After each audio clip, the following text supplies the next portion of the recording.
Dame, Ohio State, and Texas are playing chess, not checkers, with the transfer portal. Locked On presents The Portal, the daily podcast covering college football recruiting and everything NIL. Part of the Locked On Podcast Network. Your team every day.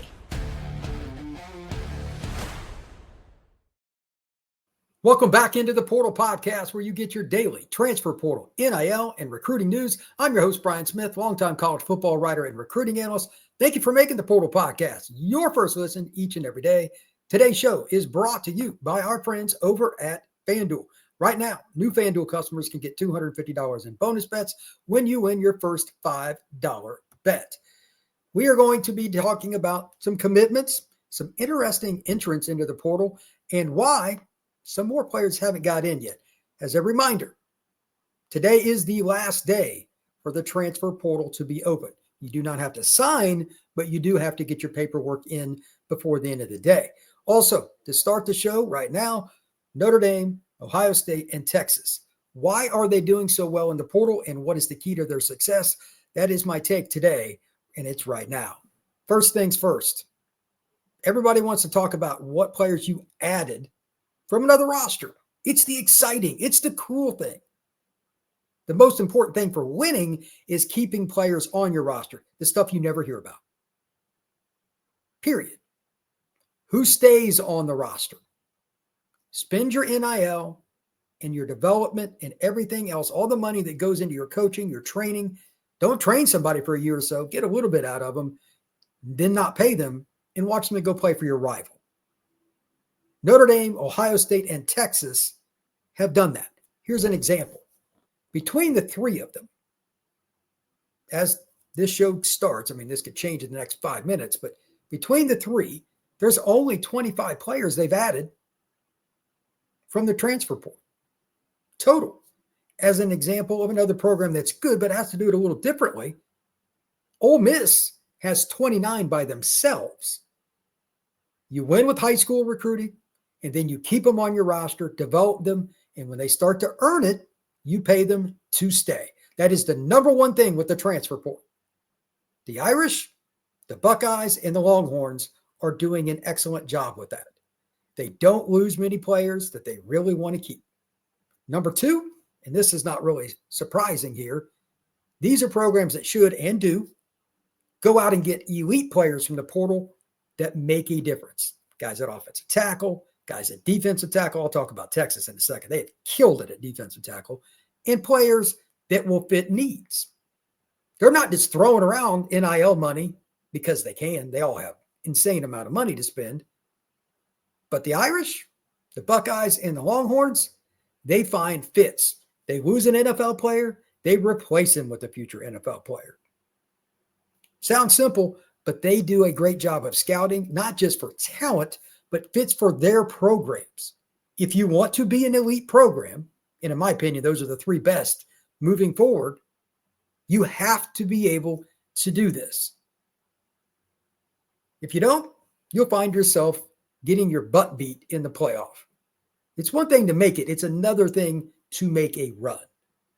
Finally, and this is the biggest part, when I say positions of need, let's go one step further.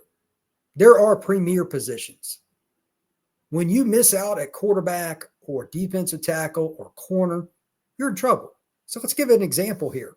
Ohio State, they needed offensive linemen. They go get Phillip Daniels. Texas, they didn't sign one. They didn't sign two. They didn't sign three. They signed 4 defensive tackles. Notre Dame signed 2 of them. Guys they wanted. Notre Dame got Jared Dawson, a true pass rusher on the interior. That's hard to find. They signed him from Louisville.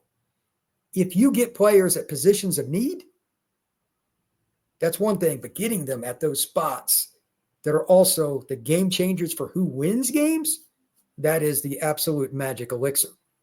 So again, Notre Dame, Ohio State, and Texas, in my opinion, are the 3 best overall rosters in programs in college football moving forward. I would say Texas has the biggest edge, and I'm going to explain why next, but you could pick any of those 3. And I'd be cool with it for why they have the best chance over the next 2 to 3 years to be in the Final Four year after year. Let's give an example here on why I'm picking Texas. Again, they signed four guys that are defensive tackles, all over 300 pounds, all have production. And not only are they getting those players at a critical position for Texas to get, they're keeping them away from other schools, whether it's Notre Dame, whether it's Ohio State, Texas A&M, Georgia, Florida, whatever. You could make an argument while they don't win the volume battle. Texas has 10 players since the portal opened December, closed, and now opening at 10 players committed as I record this. But they got 4 defensive tackles amongst it. Plus, they also got Emmett Mosley V from Stanford, had a really good year last year. Matthew Golden just went in the first round. Great player. They're not going to just replace him, but it's a great start to get a guy like him to come in, similar style of player. And then on top of that, you just look at the group overall they had. They're not losing anything that they can't replace, and they've got other pieces that can be complementary. Let's look at Ohio State. One of my favorite players in the portal, regardless of position, another defensive lineman, this time an edge, Bo Atkins, from North Carolina. He had 7 sacks last year. He is a full throttle, crazy man on the field. He'll run across the field to make a tackle. He wants in on the action. That kind of play is contagious. Ohio State also gets Phillip Daniels, somebody I mentioned a minute ago. Offensive tackles are at a premium, just like defensive ends. They also, this is a great story, they get Logan George. Kid from Idaho State, you're probably like, what? I looked him up. He had 39 stops last year, and he also had a 74.5 pass rushing grade, 6 sacks. He's 260 pounds. Is he going to come in and be like the dude? Not necessarily, but it's smart NIL. Ohio State has some pretty good defensive ends, believe it or not, that were backups to 2 future NFL players, but they still didn't have the same depth. They go and find it. It's really smart. CJ Donaldson, they lose 2 guys to the NFL. He comes over from West Virginia. He's an all-around running back with size. He will be the bruiser for Ohio State. Position of need, they go and get a proven player. Notre Dame, they've got 8 guys. Ohio State's got 7. Again, these aren't big groups, but let's look at Notre Dame. Again, Jared Dawson, he will be an impact player from Louisville. Devontae Smith, the nickel. It's going to be a graduate transfer from Alabama, proven player, probably going to end up in the NFL. Moving down the list, Jalen Stroman, a kid that didn't get to play this spring. He was banged up, but he was a very solid player at Virginia Tech. They lose an All-American safety. They bring in a guy that's at least good. Again, you're not going to replace every guy that you have, but you're going to improve your roster overall by doing this. Tight end, they need another blocker. They go get Arkansas tight end, Ty Washington. Receiver, they got not 1, but 2 guys that were starters elsewhere. Will Pauling is not the biggest guy, but he's really twitchy, and he's a pretty darn good player at Wisconsin. And then maybe the most important, because Notre Dame needed help at receiver, 6'4", 220 pounds, Malachi Fields had over 100 catches the last 2 years. Notre Dame probably filled their overall needs as well or better than any of the elite programs. So it starts with recruiting. You've got to develop your talent, but you also have to pay it and keep it. Notre Dame, Ohio State, and Texas did that. And then what they did lose, and they won an impact player, they have all found a way to get it done. The Irish, the Buckeyes, and the Longhorns are playing chess, not checkers. That is today's take, and I am steadfast with it. When we come back, we're going to talk about the commitments, a few guys that are in the portal, and I'm going to answer the question, why hasn't there been more portal news? Why haven't more big names got in? That is next here on the Portal Podcast. The NBA playoffs are almost here, and FanDuel is giving new customers an incredible way to get in on the action. Right now, when you join FanDuel and place your first $5 bet, you'll get $250 in bonus bets if your bet wins. FanDuel makes it easy. No matter where you're at, what you're doing, you can do it right from your phone, and you can dive into all kinds of things like player props. Let's just use basketball. I'm a 3-point guy, so if you know a player that you want like Steph Curry, how many triples is Steph going to knock down tonight? Is it 4? Is it 3? Is it 5? Over, under, it's simple. You can also live bet, so if you don't catch up to the game in time to place your bet, you can live bet on FanDuel. Don't miss out. Head over to FanDuel.com and claim your $250 in bonus bets today. As usual, there's a lot of news on the transfer portal, but I want to address the elephant in the room first. As I noted in the first segment of today's show, the best programs keep their players. But it's not like everybody else isn't trying to do that too. The new norm is to keep players in-house because of chemistry and the development. You spent the money on your strength staff and you spent a lot of money. You need those guys to be developing players that stick around, not just play for you, but like they play for 3, 4, 5 years in your program. Consistency, elite results. You may have to go incrementally with some guys, but you'll get elite results with consistency. Freshman, redshirt, sophomore special teams, third-year player. He might start, maybe a co-starter, senior, fifth-year senior. Some of those guys at the back end of your recruiting classes, if you can find a way to keep them with the right NIL, with the right development, with the right academics and support, that's how you do it. And everybody's kind of trying to trend that direction. That doesn't mean players aren't hitting the portal. With all the stuff about the 105 scholarship rule, there's some madness with that because the judge in that House case doesn't like everybody getting canned. They want the schools to come up with something. Basically, hey, you got to pay these guys for their scholarships for this year, even if they're not really going to play. That's going to end up happening. Maybe it'll go and happen next year, but that's a story for another day. The important part, you've got to develop your guys. You got to keep your guys. So while I brought up ND, Ohio State, and Texas, there are a lot of other programs trying to do that too. Let me give you an example. A lot has been made of Texas Tech going out and doing well in the portal. They absolutely have. But they're trying to get more high school kids. They've been doing better. And you develop more through the high school ranks. You want to have those kids on your roster. The teams that move up like that are going to do better. Ole Miss. Now, they've got 29 guys in the portal. They're a lot like Tech. They really use it, but they've improved their high school recruiting. Their defensive line they're going to have this year has got some young guys that are really good. Local products. That's the difference between winning and being elite. All three of those programs that I talked about at the top are one thing, but other schools are trending in that direction as well. So we'll probably see some big names on the final day of the portal because exit interviews happened, and that's cool. But it'll be random. I know a lot of guys are looking at it like, playing time's what I want. Am I definitely going to go start? I didn't get through spring ball at the school that I would be going to. It's going to be hard. So there are a lot of tough decisions. Don't expect quite as many elite players to get into portal as you might have thought originally, but there are several guys that I know that are at least considering it. It's just a matter who pulls the trigger.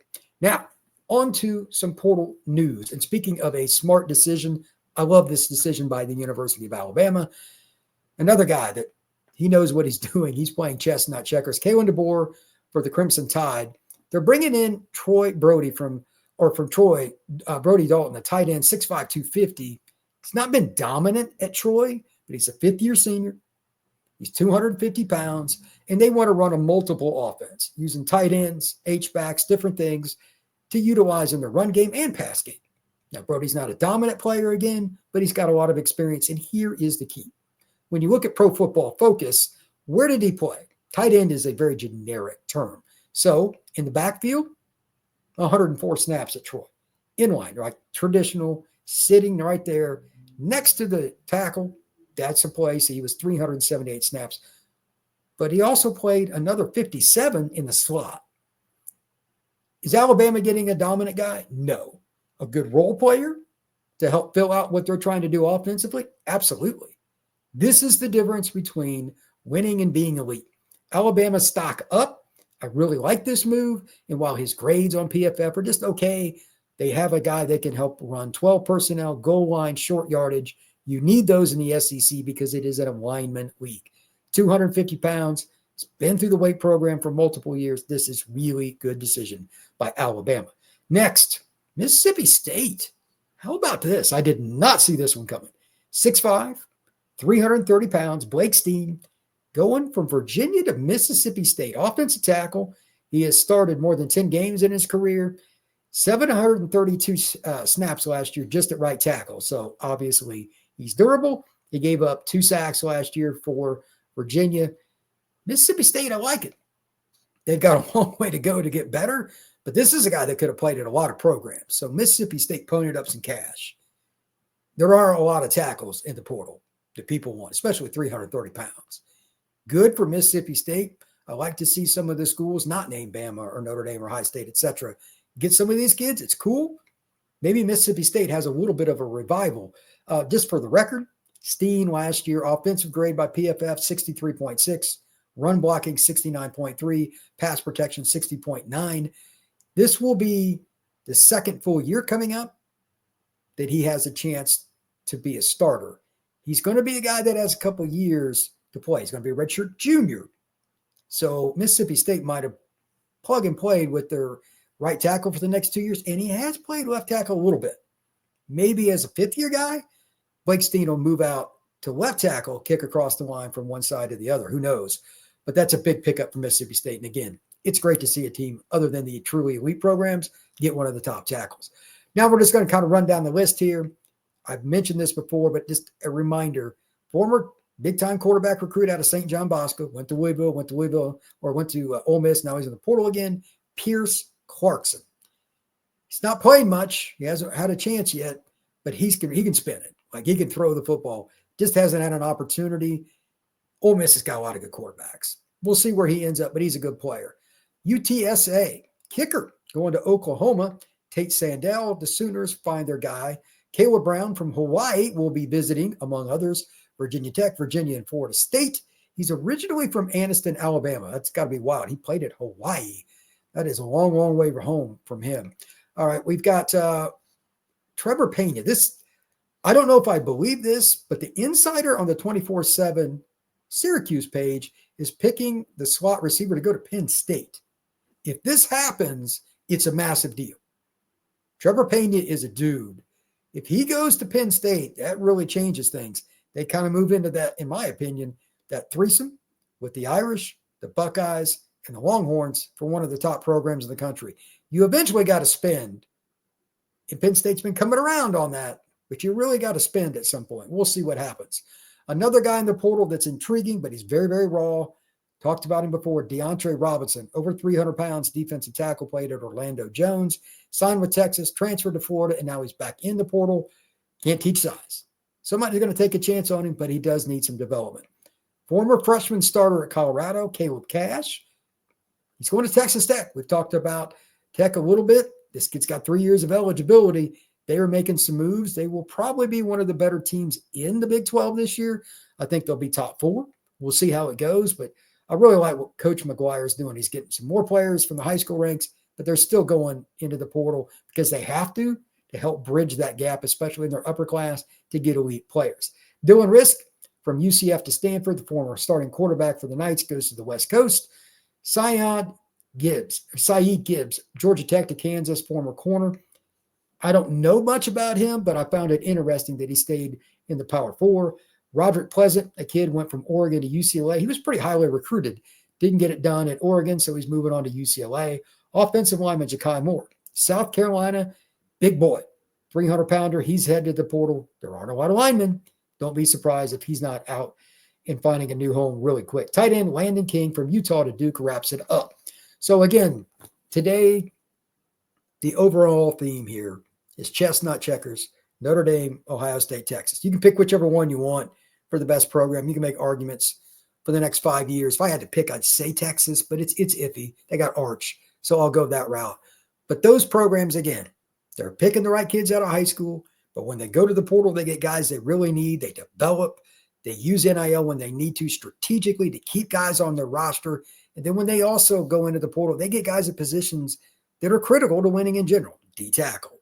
They're getting corners. They're getting receivers that are explosive, that are proven. That is the mold. If some of these other teams want to catch them, kind of like I just talked about with Penn State with Trevor Pena, that is a huge deal if they get him.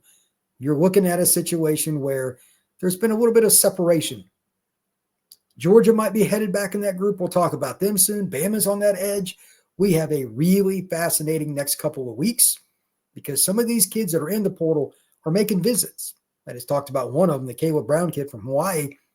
Florida State needs a corner. They're trying to rebuild.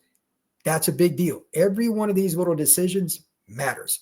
We're going to have it all right here on the Portal Podcast. So please like and subscribe. Give us a 5-star review and comment. That helps the show more than anything else. Love to hear what you have to say about your team, somebody else, what you like, you don't like about NIL. We're here for it all.